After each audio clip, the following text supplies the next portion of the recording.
Bentrovati, nuovo appuntamento con questo spazio dedicato all'agricoltura. Oggi è un argomento davvero interessante, parleremo di sostenibilità e sistemi intensivi in agricoltura.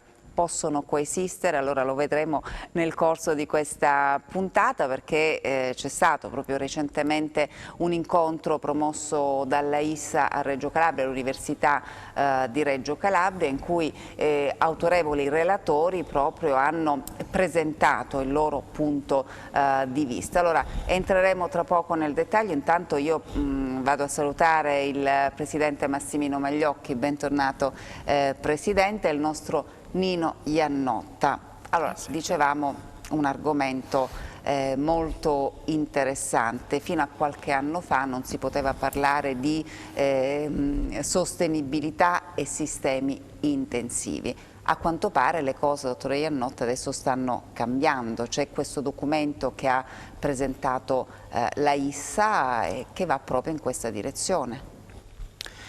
Ma intanto io credo che sia necessario un pochino fare chiarezza su questi termini, perché credo che non tutti i nostri telespettatori riescano a comprendere questi termini, che cosa esprimono in termini concettuali certo. nell'agronomia. Cioè, intensificazione che cosa significa? Significa intensificare le colture attraverso la specializzazione con un numero di piante estremamente elevato per unità di superficie al fine di ottenere grandi quantità di prodotto.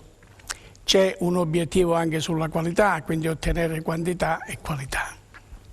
Ora, è evidente che questo nella storia dell'agronomia è un'evoluzione, perché laddove esisteva l'azienda a carattere familiare, quindi c'era il consociativismo, le piante erano consociate, c'era la pianta d'olivo, di vite, di fruttifere, di fico, eccetera, tutte nella stessa azienda. Poi nell'evoluzione c'è stata la specializzazione e quindi l'intensificazione sempre maggiore.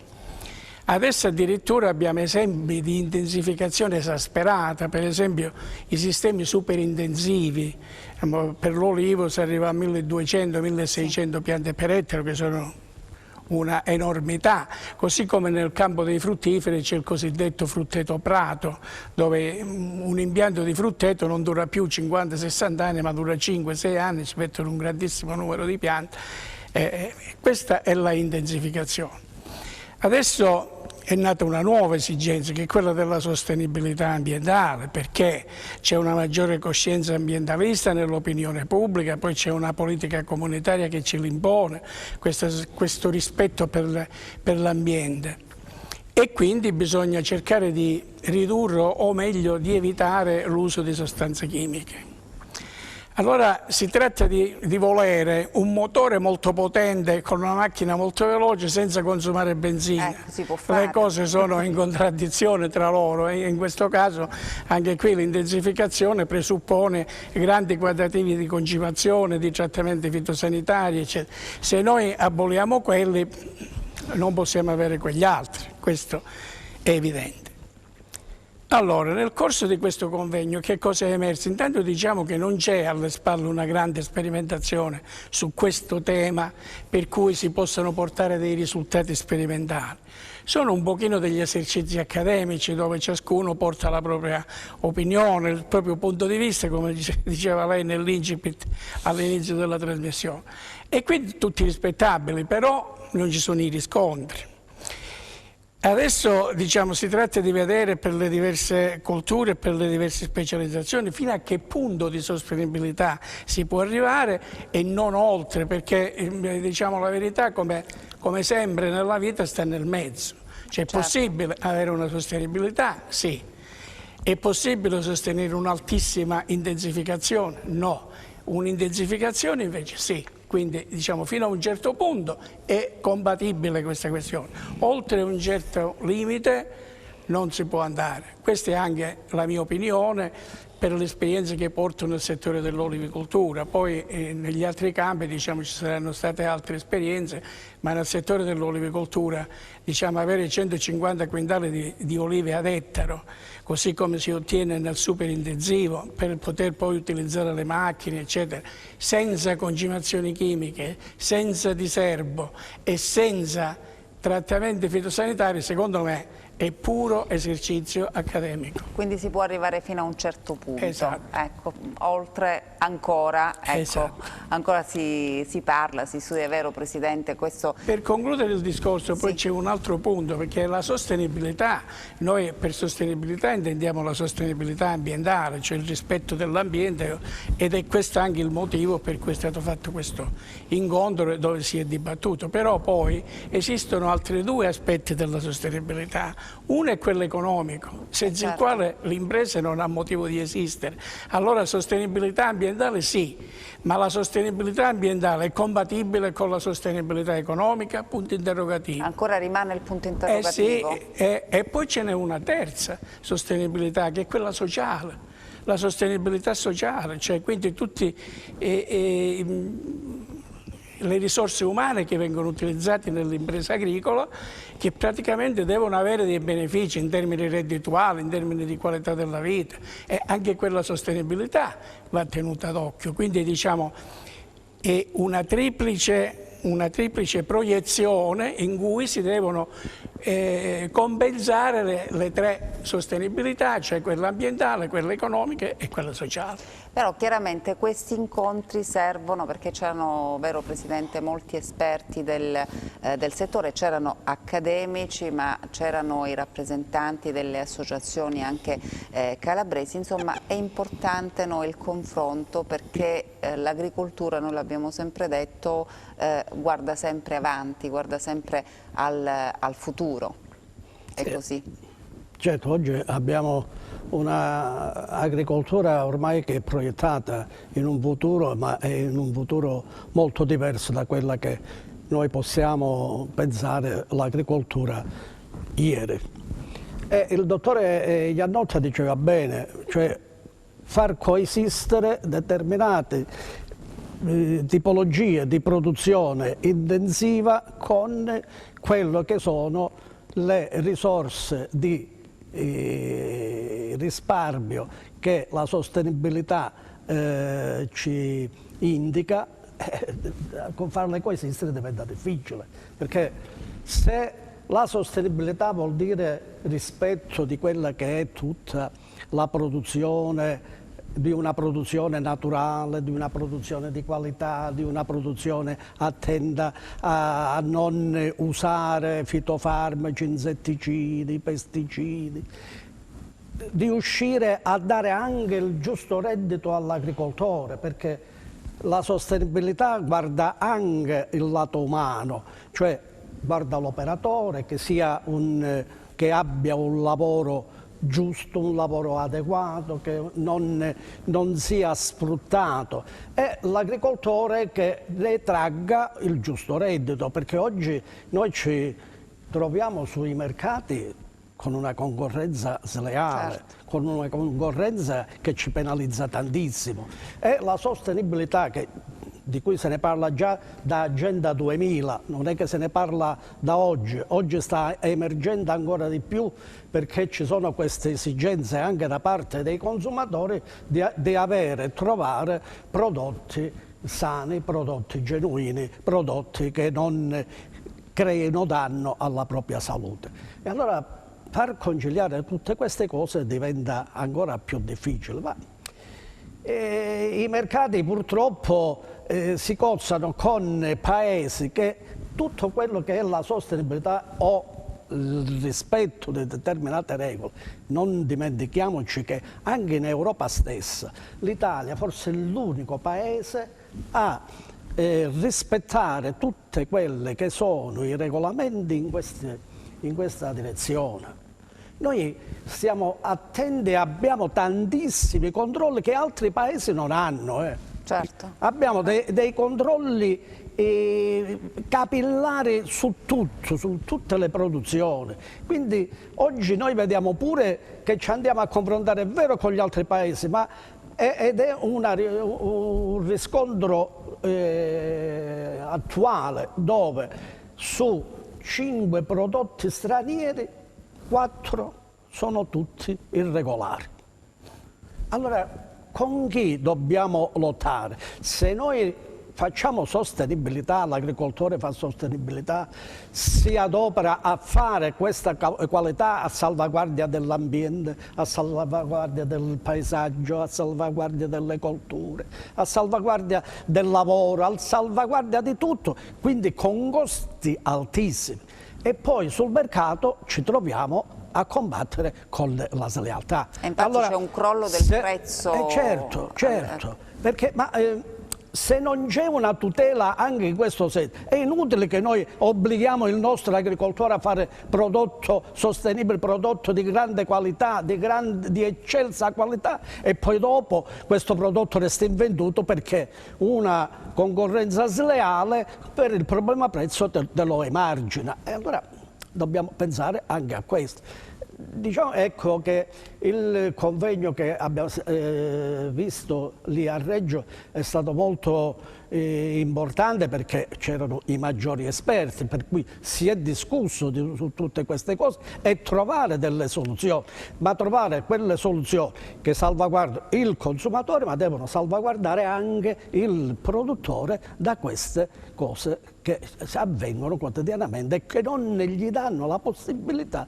di avere quel reddito che tanto si va avanti per farglielo avere in più. Ma non credo che riusciremo ad avere risultati positivi se non c'è da parte di tutti noi, da parte delle organizzazioni, dalla parte politica, da parte degli esperti, della ricerca e di tutto.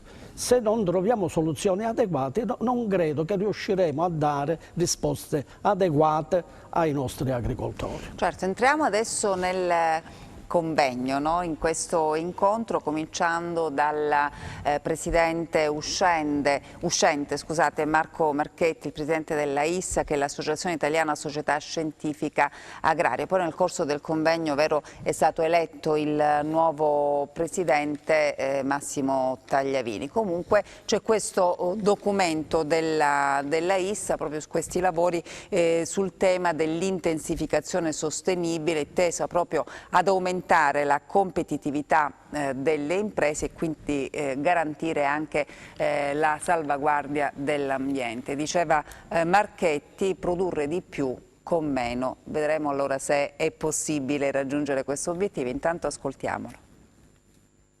Grazie al Dipartimento di Agraria della Mediterranea che ci sta ospitando per il 17° congresso nazionale. È un congresso che si inserisce in un filo che è partito 3-4 anni fa, quando abbiamo iniziato il mandato dell'ultimo Consiglio di Presidenza, e che ha voluto provocatoriamente utilizzare questo ossimoro dell'intensificazione sostenibile, peraltro conosciuto a livello europeo nella letteratura da lavori già che in passato avevano provato ad agganciare questa tematica della sostenibilità alle necessità di aumentare le produzioni.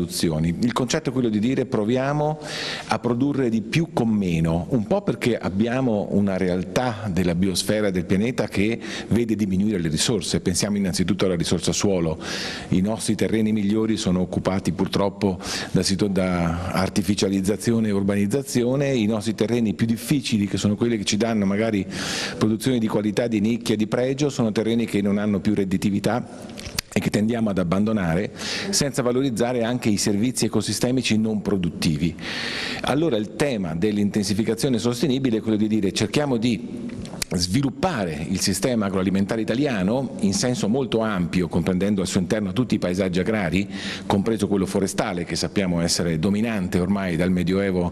Non era mai successo che le superfici forestali superassero le superfici agricole nel nostro paese, come avviene da pochi mesi, da qualche anno, e sviluppare quindi nell'insieme il settore agrario anche per provare a conservare il nostro paesaggio, che non possiamo museificare, ma che può restare un paesaggio veramente famoso del bel paese soltanto dove ci siano attività che gli agricoltori e i produttori riescano a portare avanti. E questa è un po' la scommessa. La novità, credo, importante e significativa non solo sul piano simbolico ma anche fattuale e operativo è il fatto che stiamo riuscendo a lavorare tutti insieme. AIS raduna 22 società scientifiche del settore agrario, quindi tutte le specializzazioni possibili, e abbiamo forse finalmente capito che è necessario mettersi insieme e non coltivare soltanto la propria specificità ma avere una visione d'insieme che sappiamo anche non può essere neanche più soltanto a livello del nostro paese o del nostro continente,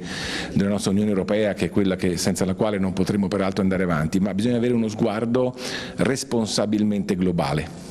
Beh, uno sguardo globale, diceva produrre di più con meno, ma ci sono anche dei rischi, no? Perché abbiamo sempre meno risorse purtroppo, ci sono le esigenze, come diceva il Presidente, del consumatore che è attento alla qualità, o meglio dovrebbe essere attento alla qualità, perché spesso il consumatore è distratto e si lascia insomma fuorviare dai prezzi bassi di alcuni prodotti, quindi guarda di più il prezzo e non alla qualità. Risorse sempre minori, ma se il produttore non ha quel reddito, quel guadagno che giustamente, perché non si fa per hobby, perché ci sono delle aziende anche storiche sul nostro territorio, se non c'è il guadagno c'è il rischio che questi terreni possano essere abbandonati. Allora si può parlare di sostenibilità in questo caso, cioè quando noi abbiamo un terreno che viene abbandonato, terreni incolti, allora la sostenibilità non c'è, perché io credo che i nostri agricoltori siano anche un baluardo importante, no, per difendere il territorio. Quando il terreno viene accudito, ci sono delle produzioni, quindi si combatte anche in questo modo il rischio idrogeologico che c'è sul territorio, quindi è un ruolo importante che forse non viene, Presidente, riconosciuto, no, agli imprenditori agricoli del territorio. Poi tra l'altro noi abbiamo un'orografia molto particolare, abbiamo un paesaggio difficile, ecco, bellissimo. Da lavorare molto. Beh, diciamo che la sostenibilità prevede anche un supporto al miglioramento delle vendite, cioè con quei meccanismi di educazione, di divulgazione di queste produzioni particolari, queste produzioni curate, queste produzioni attente anche alla qualità, e quindi c'è questo supporto a divulgare e a far capire cosa vuol dire riuscire ad avere un prodotto che segue determinati schemi, cioè la tutela, come dicevamo prima, di chi lavora, la tutela di chi va a produrre, la tutela di tutto quello che è i meccanismi di qualità, di attenzione sulle produzioni per quanto riguarda le produzioni naturali. Ecco, diciamo che una delle tante cose nella sostenibilità di previsione è questa, però basta solo questo. Cioè avere tutte queste attenzioni, ma poi farlo capire e riuscire ad esporlo all'esterno di quello che è un prodotto uscito da una filiera sostenibile, che cosa vale. Diciamo che poi alla fine i meccanismi sono tanti, c'è tanta evoluzione in questo, ovviamente con i regolamenti che si susseguono della Comunità Europea ci dovrebbero essere questi sostegni, quindi diciamo che è ancora di là a venire, però si sta lavorando affinché si vengano a tutelare tutte quelle che sono le esigenze sia del consumatore che del produttore e via di seguito. Allora, tornando al convegno, poi faccio intervenire lei, dottore Iannotta, perché sempre con il presidente uscente di AIS Marchetti abbiamo parlato anche della riduzione, no, della chimica, cioè si può arrivare a queste produzioni intensive senza utilizzare la chimica? Vediamo cosa ha risposto. Fare di più con meno vuol dire proprio questo, provare a mantenere livelli alti di produttività, ma soprattutto vorrei dire di qualità. Noi non possiamo illuderci di salvare il mondo con la nostra agricoltura, possiamo però, avendo forse il laboratorio a cielo aperto più importante del mondo come diversità e varietà climatica, morfologica, pedologica, ma anche di saperi, di culture, pensiamo alla quantità di cultivar di razze che abbiamo, possiamo lavorare intensamente su questo per mantenere altissime le qualità, anche sacrificando la quantità, pensiamo soltanto al vino, ma adesso dobbiamo lavorare molto nella direzione di diminuire gli input energetici, diminuire l'impronta carbonica, diminuire l'impronta idrica e sicuramente diminuire la quantità di presidi che siamo costretti ad utilizzare, in un momento in cui è difficile perché i cambiamenti climatici non ci aiutano da questo punto di vista, ma è proprio lì la scommessa della scienza, non abbiamo fede nella scienza, abbiamo una grande fiducia nel metodo scientifico, quindi affrontare nuovi problemi sapendo che il pianeta va difeso da eccessi di input tecnologici che possono rivelarsi dei boomerang negativi, avere delle retroazioni negative e quindi lavorare per produrre di più con meno, con una maggiore conoscenza, coscienza e responsabilità nei produttori, che deve partire però dal trasferimento tecnologico che la ricerca scientifica può effettuare. Allora, dottore Iannotta, produrre di più con meno, si lavora insieme, no? Come diceva Marchetti, si lavora insieme per raggiungere questo obiettivo, ma ancora dobbiamo lavorare.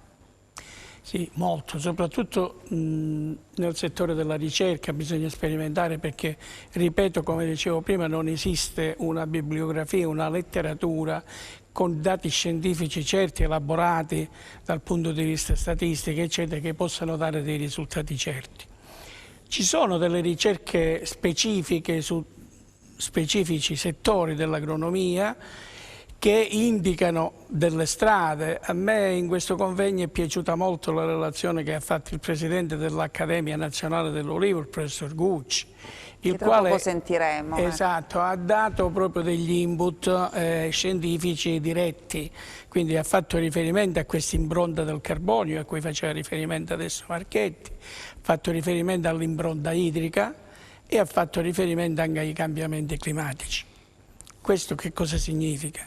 Significa che noi dobbiamo tenere d'occhio la possibilità di fertilizzazione del terreno in maniera sostenibile, quindi con sostanze organiche direttamente date al suolo oppure attraverso una diversa gestione del suolo. Noi siamo abituati nell'agronomia classica alle lavorazioni superficiali, eccetera. Adesso questi concetti devono essere rivoluzionati. Vanno diciamo, implementati i sistemi di copertura del suolo, quindi di una cotica che di solito si realizza con l'inerbimento per migliorare le condizioni organiche del terreno. Un'altra impronta fondamentale è quella della riduzione idrica e anche quella dobbiamo tenere conto, ma lì diciamo, c'è la tecnologia, si può andare avanti, ci sono dei sistemi di irrigazione moderni dove praticamente si può ridurre al minimo la quantità di acqua utilizzata con risultati ancora sufficienti. Per esempio, sempre con il supporto della tecnologia c'è tutta la sensoristica. C'è una sensoristica per esempio che si può applicare direttamente alle piante e ci dice la tensione idrica all'interno dei vasi, ci dice se la pianta ha necessità o no di bere, tra virgolette, certo, in quel momento. Quindi anche quell'aspetto. Poi però c'è l'altro aspetto a cui faceva riferimento anche lo stesso Marchetti, che ci pone in grandissima difficoltà, che è quella di combattere i parassiti.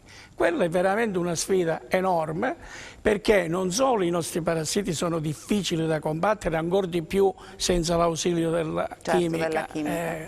Ma adesso è maggiormente aggravata questa situazione dei cambiamenti climatici, che ha stravolto i cicli biologici di questi parassiti e quindi ci pone nella condizione ancora più impellente consente di combattere questi parassiti, perché quelli poi vanno a minare non solo la quantità del prodotto, che diciamo, a cui noi teniamo molto, ma soprattutto la qualità del prodotto, che per noi è un aspetto imprescindibile. Allora, prima di andare in pubblicità, non so se abbiamo tempo proprio per ascoltare il professor Riccardo Gucci, come ricordava lei, che è un docente dell'Università di Pisa, nonché il presidente nazionale dell'Accademia dell'Olivo e dell'Olio, quindi ha fatto proprio questa relazione sull'intensificazione sostenibile nella filiera agroalimentare, ma per quanto riguarda nel dettaglio l'olivicoltura, che cosa succede, che cosa si può fare? Allora ascoltiamo il professor Gucci.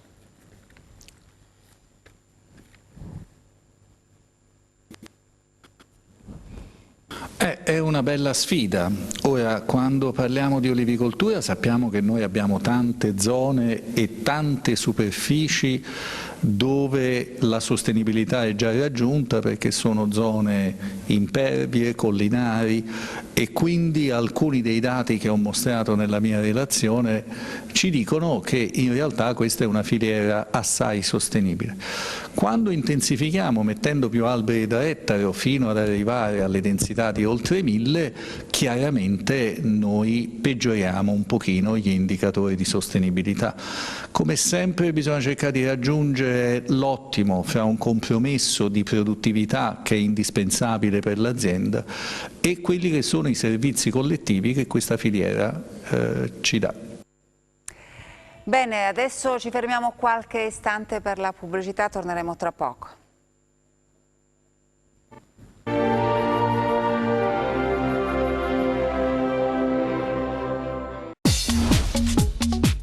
Cerca Teleeuropa sul tuo Play Store o Apple Store e scarica la nostra app.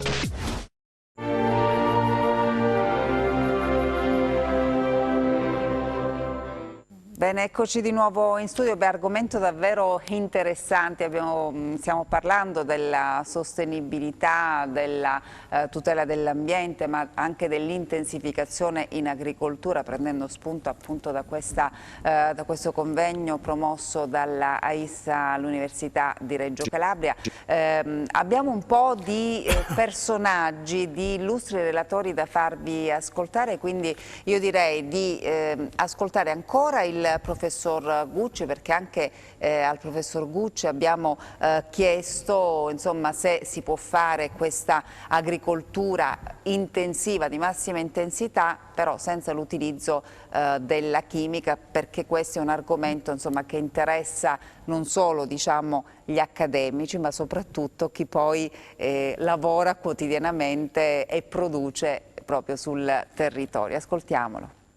Bisogna fare uno sforzo in quella direzione, cioè noi già vediamo che attraverso una migliore gestione del suolo, che vuol dire inerbimento e concimazione organica, otteniamo dei risultati molto positivi. Vediamo che anche nel settore della difesa, e qui ci siamo anche quasi costretti, perché anche quest'anno con l'andata fuori legge del dimetoato bisognerà ricorrere ad altri sistemi. Vediamo un aumento del biologico, cioè come sempre bisogna ragionare col buon senso, attuando tutte le soluzioni, sia quelle agronomiche che quelle che ci vengono poi dall'impiego di determinati mezzi tecnici, per ridurre gli input chimici e quindi anche l'impatto ambientale, e però preservare la produzione. Ci si può fare, naturalmente ci vuole un pochino di tempo e molta attenzione, molta conoscenza per ettaro, che è lo slogan poi del convegno di oggi. Conoscenza e molta attenzione, importantissime queste parole, perché insomma si sta studiando, si sta valutando, quindi vedremo in un prossimo futuro quello che accadrà. Io però vorrei ascoltare anche Fabio Lombardi, che è dell'Università di Reggio Calabria, che ha svolto questa relazione sulla sostenibilità per quanto riguarda la filiera della foresta e del legno. Ascoltiamolo. La superficie forestale sta aumentando, è aumentata in tutta Italia ed è cresciuta anche in Calabria. Le ragioni sono soprattutto sociali, se pensiamo all'abbandono delle aree agricole, delle aree delle aree agricole, ma anche degli ex pascoli ormai abbandonati nelle aree interne, quindi la superficie si allarga ormai da decenni in maniera naturale, e quindi favorire la gestione forestale in questi contesti può significare avere anche delle opportunità per le aree interne, per le ditte boschive che magari spesso arrancano perché hanno difficoltà nel gestire le loro risorse. La Calabria in particolare poi ha anche altre priorità, una superficie forestale molto estesa, quindi si può intensificare la gestione tenendo conto anche degli altri servizi, la conservazione della biodiversità. Sappiamo che in Calabria c'è un'estesa rete di aree protette che non andrebbe assolutamente compromessa. Proprio io ho proposto, parlavo un po' a nome della Società Italiana di Selvicoltura ed Ecologia Forestale, proporre delle aree ad intensificazione differente può essere una soluzione, cioè non andiamo certo a proporre la gestione forestale intensiva nelle aree protette o nelle aree ad elevata protezione, nelle riserve integrali o nei boschi vetusti, però ci sono tante aree invece o perché sono abbandonate o perché la gestione non è più conveniente da un punto di vista economico, che vanno invece valorizzate e va ripresa una selvicoltura attiva, talvolta anche intensiva. Pensiamo anche ai rimboschimenti, ci sono tante aree rimboschite in Calabria che sono state abbandonate a se stesse da decenni, e lì intervenire può essere utile sia da un punto di vista economico per le popolazioni locali e le realtà interne, ma anche per migliorare le caratteristiche strutturali di questi boschi, che hanno bisogno di essere diradati per ridurre i rischi che possano schiantarsi per eventi climatici estremi, vento forte, che sappiamo essere di grande attualità proprio per la frequenza con cui spesso si ripresentano. Allora, dottore Iannotta, abbiamo poi, per quanto riguarda le foreste e il legno, noi abbiamo delle aree, lo diceva anche il professor Lombardi, delle aree vastissime sul nostro territorio. Pensiamo ad esempio al Parco della Sila, anche questo è un... Sì, noi per la prima volta da un po' di tempo a questa parte abbiamo una superficie dedicata alle essenze forestali maggiore rispetto a quella delle superfici agrarie, quindi c'è stata un'inversione di tendenze rispetto al passato e quindi diciamo, la maggior parte delle superfici è occupata dai boschi. Questo praticamente implica una maggiore attenzione verso questa sostenibilità ambientale in sede forestale, che è diciamo tecnicamente un po' diversa rispetto a quella agraria, perché lì non si usano concimazioni chimiche, non si usano interventi di protezione fitosanitaria con presidi fitosanitari chimici, e quindi è diversa come impostazione, però è molto importante. Poi per noi calabresi lo è ancora di più, perché noi abbiamo 3 aree protette di grandissima importanza, tra cui anche quello del Parco Nazionale della Sila, che è fondamentale ai fini sociali per quel che riesce a esprimere anche negli altri campi. Mi riferisco al turismo, al paesaggio, certo, a tutte quelle cose che noi ben sappiamo, e dove praticamente una sostenibilità ambientale alla luce anche dei cambiamenti climatici si rende particolarmente importante. Lo diceva anche il professor Lombardi, che praticamente bisogna porre molta attenzione negli aspetti selvicolturali, quindi di come trattare questi boschi sia dal punto di vista dei diradamenti sia dal punto di vista delle intensificazioni. Ci vuole equilibrio e attenzione. E parliamo anche della sostenibilità, lo accennavamo prima, no? La sostenibilità economica, che è un aspetto, abbiamo accennato anche nella prima parte, no, di questa nostra trasmissione. Ne parliamo... A questo aspetto qui, no, vorrei dire una cosa velocissima ma importantissima.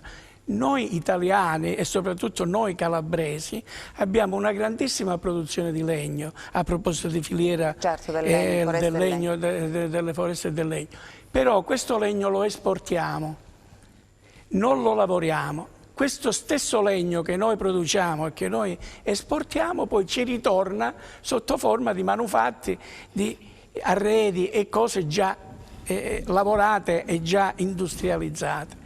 Il che significa che tutto il valore aggiunto su quel prodotto nostro va ad aziende estere, soprattutto per esempio in Slovacchia, nella Repubblica Ceca, in Germania, dove noi esportiamo le nostre essenze pregiatissime, per esempio, non so, faccio anche l'esempio del Pinolo Areccio, che è esclusivamente calabrese. Allora, Noi dovremmo prendere atto ai fini della sostenibilità economica, giustamente come faceva lei, che questo valore aggiunto non può essere appannaggio di industrie estere quando noi sopportiamo tutta la parte a valle della produzione, cioè praticamente noi riproduciamo questo legno e dovremmo anche lavorarlo. Purtroppo però bisogna rimboccarsi le mani e fare anche dei progetti proprio per raggiungere questo obiettivo, perché abbiamo dei tesori, no, sul nostro territorio. Noi abbiamo spesso parlato di olio, ma non c'è soltanto l'olio come tesoro del nostro territorio, però purtroppo questi tesori non li sappiamo sfruttare e quindi vengono sfruttati magari da altre realtà, come nel caso del legno. Quindi bisognerebbe rimboccarsi davvero le maniche. Allora, tornando a parlare della sostenibilità economica, ne abbiamo parlato con il professor Biagio Pecorino, che è dell'Università di Catania ed è proprio un economista agrario. Ascoltiamolo. Oggi siamo chiamati dagli stakeholders, ma dai cittadini tutti, a ragionare in termini di sostenibilità. La sostenibilità di fatto mette insieme tre pilastri, quella economica, quella ambientale e anche quella sociale, che per l'agroalimentare ha un grande significato. Cioè la sostenibilità è al centro di questo ragionamento che prevede un reddito per gli attori della filiera, un rispetto dell'ambiente e anche un rispetto della società, ma soprattutto delle condizioni anche di lavoro e di fruizione. Guardi che io credo che è possibile e soprattutto è necessario, perché oggi ce lo dice evidentemente il cittadino, che è disponibile a pagare un premium price per un prodotto che non danneggia l'ambiente, anzi addirittura con le nuove attenzioni non solo dobbiamo essere carbon neutral, cioè non incidere negativamente, ma anche possiamo fare delle attività con una filiera carbon negative, cioè una filiera che assorbe evidentemente carbonio. Guardi, siamo tutti preoccupati delle emergenze ambientali, in questi giorni guardiamo questi problemi sul clima, guardiamo i 20 gradi nell'Antartide, quindi ognuno di noi, e l'agroalimentare lo può fare, deve fare la sua evidentemente parte, cioè la parte qual è? Quella di produrre senza danneggiare l'ecosistema. Devo dire che l'agroalimentare è al centro di un percorso perché deve garantire sicurezza alimentare intesa come quantità e qualità, però le pratiche, i ricercatori che oggi sono qui a Reggio Calabria, c'è tutto un po' i responsabili dell'agroalimentare italiano, quindi tutti i ricercatori che fanno parte delle società scientifiche sono molto attenti e credo che insieme tra oggi e domani metteremo a fuoco quali sono gli indicatori di cui, tra virgolette, passatemi il termine, ci si può fidare. Quindi un'agricoltura che non guarda solo alla biodiversità ma al territorio, ma un'agricoltura che sia sostenibile e contribuisce e mitiga, evidentemente apporta delle soluzioni anche al cambiamento climatico. Beh, un ruolo importantissimo e fondamentale, no? Questa agricoltura che deve essere assolutamente sostenuta, Presidente, perché insomma i problemi non mancano, però abbiamo ascoltato, no? L'importanza, il ruolo, no? che hanno gli agricoltori poi, ecco, che lavorano sul territorio. Ne parliamo tra poco perché volevo ascoltare prima Marco Poiana, che è docente all'Università di Reggio Calabria, che è esperto di qualità dei prodotti agroalimentari, perché noi ci teniamo molto, no? sulla qualità di questi prodotti. Ascoltiamolo. Penso che si debba percorrere questo obiettivo e al giorno d'oggi è imprescindibile che le due cose corrano in parallelo. Nell'olivicoltura calabrese probabilmente qualche difficoltà in più rispetto ad altre realtà le potremmo incontrare, soprattutto per la disposizione orografica degli uliveti, la difficoltà nella gestione dell'uliveto, ma in ogni caso ci sono ampi margini di miglioramento e nella ricerca di applicare questa sostenibilità, migliorando e mantenendo la qualità e migliorando la quantità prodotta, anche attraverso una diversificazione delle produzioni e soprattutto una ricerca di un'economia circolare che, come ben sappiamo, è un obiettivo importante nella filiera olivicola, visto il forte impatto che questa può avere a livello ambientale. Beh, Presidente, dicevamo prima il ruolo importante, no, dell'agricoltura, degli agricoltori. calabresi, insomma, che purtroppo si trovano a vivere diverse difficoltà, ma non parliamo soltanto dell'agricoltura in Calabria in generale, perché come diceva prima il Presidente c'è una concorrenza da parte dei paesi esteri che producono con minore qualità, però a prezzi più bassi, quindi a discapito di chi investe in qualità, in tecnologie e insomma il prezzo poi finale del prodotto non è quello che in effetti è sperato, è auspicato. Infatti accennavamo prima, c'è anche questo crollo del prezzo per quanto riguarda l'olivicoltura, l'olio. Ecco, l'ultima produzione abbiamo avuto un'annata eccezionale con grande quantità di olio, purtroppo il prezzo anche soprattutto a causa di questa concorrenza da parte di oli stranieri, purtroppo è crollato con danni anche e soprattutto per gli agricoltori. E poi si è aggiunta anche la politica dei dazi per quanto riguarda le esportazioni, perché noi sappiamo che i nostri agricoltori moderni non guardano solo al territorio, quindi la vendita sul territorio, ma mirano a conquistare anche altri mercati e tra l'altro all'estero, lo possiamo dire, il nostro olio è molto apprezzato, perché chi conosce poi l'oro verde di Calabria poi lo apprezza, Presidente. Però sui dazi c'è qualche novità per quanto riguarda gli Stati Uniti? Beh, sui dazi c'era una preoccupazione in questi ultimi tempi, perché il Presidente degli Stati Uniti sta mettendo dazi dappertutto, quindi fra i quali anche purtroppo i nostri prodotti agricoli. E c'era questa paura perché si parlava di un 25% di dazio sui prodotti, quindi lascio immaginare con tutti i costi che ci sono per farli arrivare lì, si aggiungeva un 25%, scomparivamo da quel mercato. È notizia di pochi giorni che grazie a questo, a tutti gli interventi che ci sono stati, pare che il Presidente degli Stati Uniti abbia fatto più di un passo indietro e questi dazi non vengono sui nostri prodotti, non verranno applicati. Almeno una buona notizia. Per cui abbiamo già una buona notizia. Lei dice il sostegno agli agricoltori, ma ci deve essere anche la salvaguardia, ecco, dei nostri prodotti, specialmente questi prodotti che vanno all'estero e cose. Si è parlato e ne abbiamo parlato anche in questa trasmissione diverse volte dei CETA, che sono gli accordi internazionali che il nostro Paese fa con i Paesi terzi a salvaguardia proprio di tutte quelle produzioni che sono a marchi IGP, DOP e bio. Già sono in vigore in Canada, Giappone, Corea e mi pare in qualche altro paese, ma principalmente in questi due.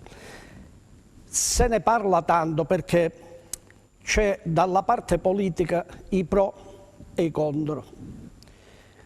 Oggi abbiamo una risposta verso il pro, perché se ne sta parlando e si dice perché la salvaguardia è importante e con questi accordi salvaguardiamo queste produzioni contro le falsificazioni in quei paesi.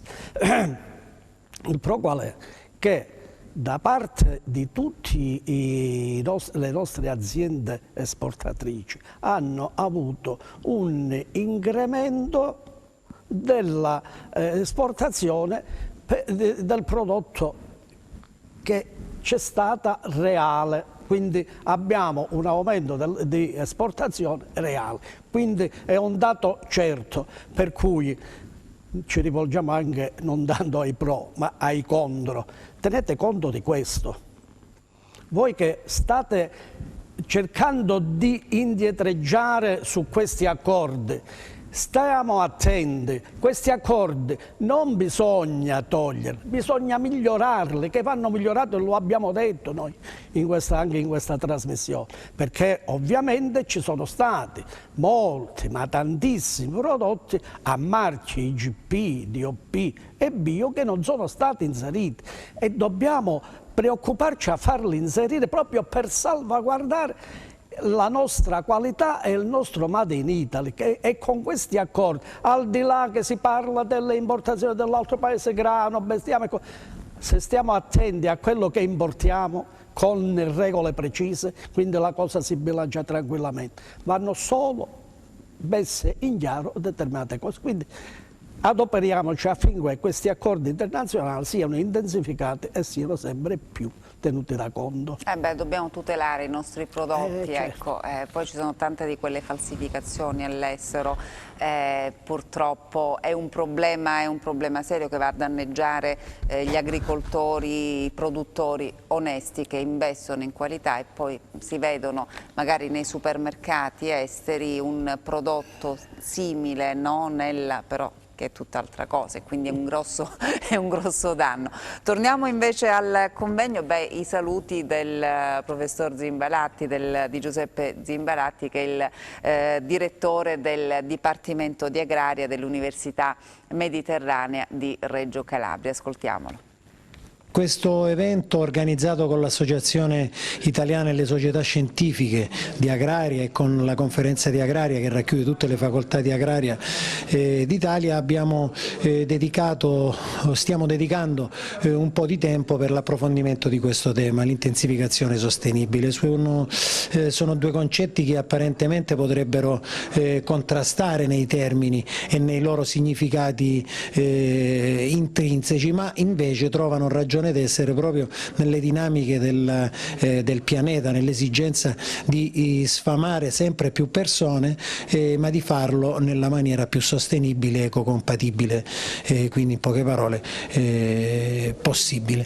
E quindi nel pomeriggio di oggi abbiamo avuto approfondimento su 5 filiere in particolare, dalle quali sono emerse veramente significative indicazioni su come procedere sia nel settore, sia nel campo della didattica, che nel campo della ricerca e quindi della produzione.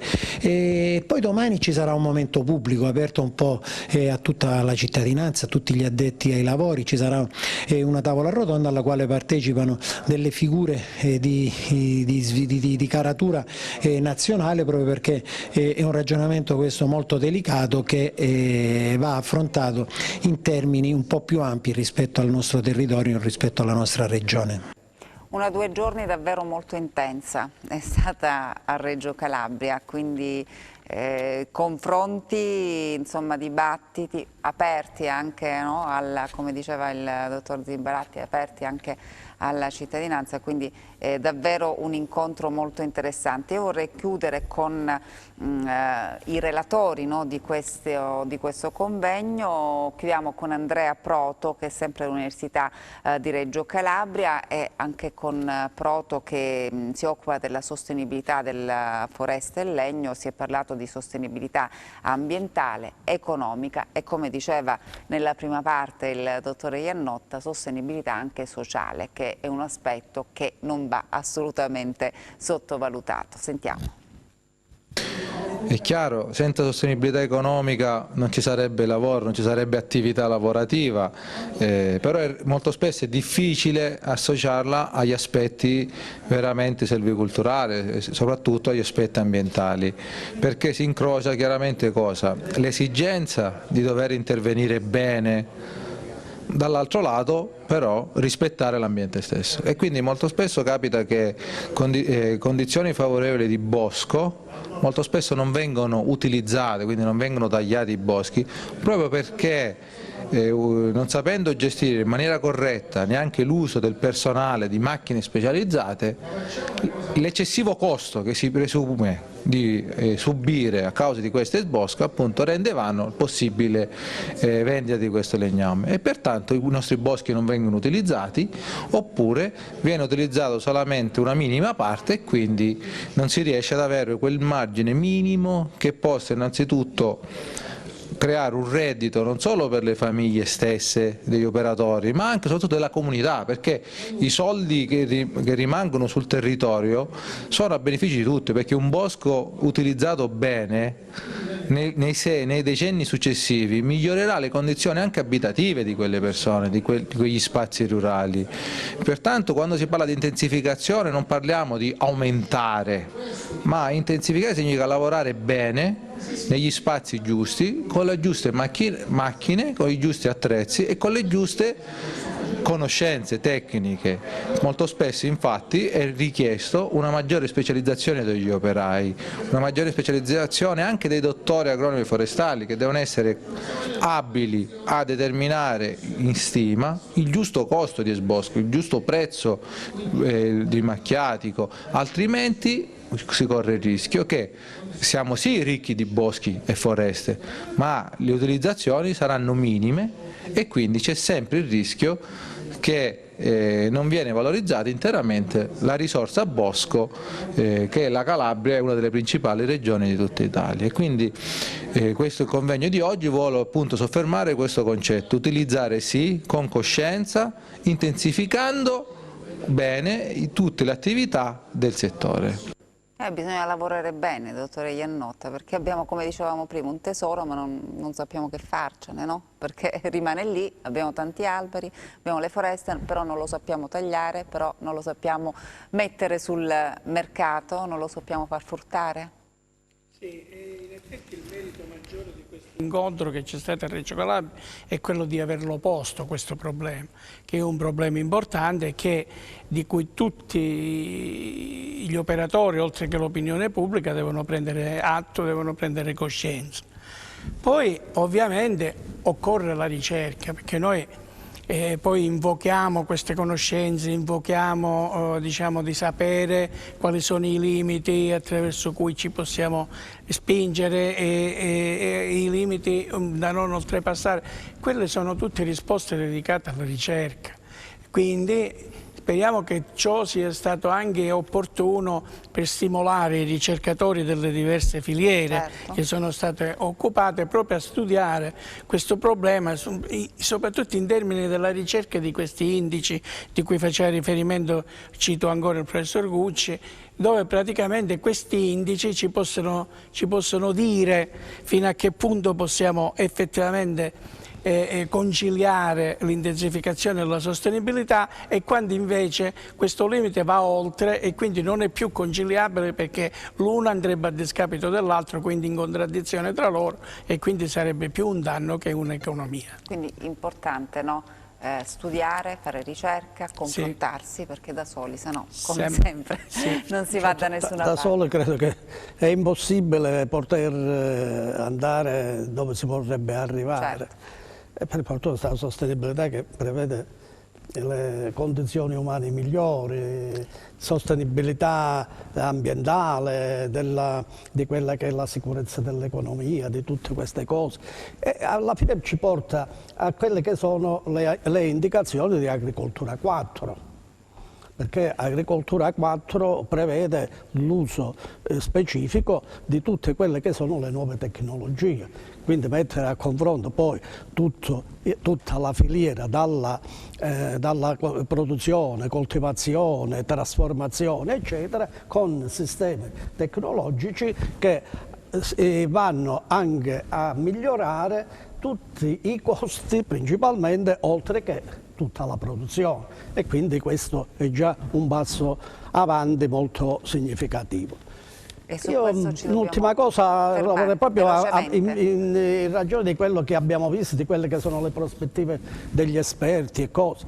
Noi stiamo vedendo adesso che da parte dell'Ismea c'è l'immissione sul mercato di 10.000 ettari di terreni che possono essere utilizzati specialmente dai giovani, perché Ismea, immettendo sul mercato questi 10.000 ettari di terreni, dà la possibilità sia ai giovani sia alle donne in particolare di avere delle agevolazioni fiscali fino al 100% di un mutuo trentennale, quindi voler dire sostenibilità anche a intensificare l'acquisto e l'utilizzo di terreni disponibili con l'inserimento dei giovani e delle donne in agricoltura, che sicuramente è il futuro della nostra economia. E su questo ci dobbiamo davvero fermare. Grazie al Presidente Magliocchi, grazie al Dottore Nino Iannotta e grazie come sempre anche a voi. Alla prossima, arrivederci.